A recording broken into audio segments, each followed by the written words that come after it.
यह भविष्य का एक युद्ध है और दुश्मन जॉम्बी नहीं बल्कि व्हाइट स्पाइक्स नामक उन्मादी एलियंस का एक समूह है।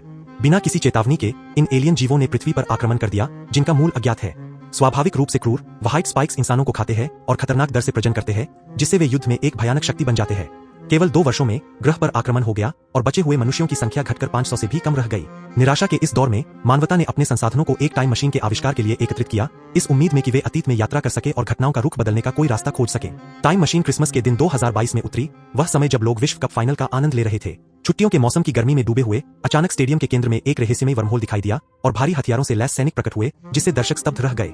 मुख्य महिला कप्तान ने घोषणा की कि वे भविष्य से है 30 साल आगे, जहां पृथ्वी एक एलियन आक्रमण के कारण विलुप्त होने के कगार पर थी। उन्हें तत्काल वर्तमान से मदद की जरूरत थी। इस अविश्वसनीय घटना ने सभी को अफरातफरी में डाल दिया, जिससे अधिकारियों को तुरंत जांच शुरू करनी पड़ी। जैसे ही यह पुष्टि हुई कि सैनिक वास्तव में भविष्य से थे, दुनिया हरकत में आ गई और एलियन हमले से लड़ने के लिए भविष्य में विशिष्ट सैनिकों की एक सतत धारा भेजी गई।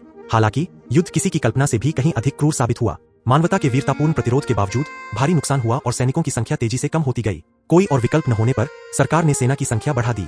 नागरिकों को भी लड़ाई में शामिल होने का आदेश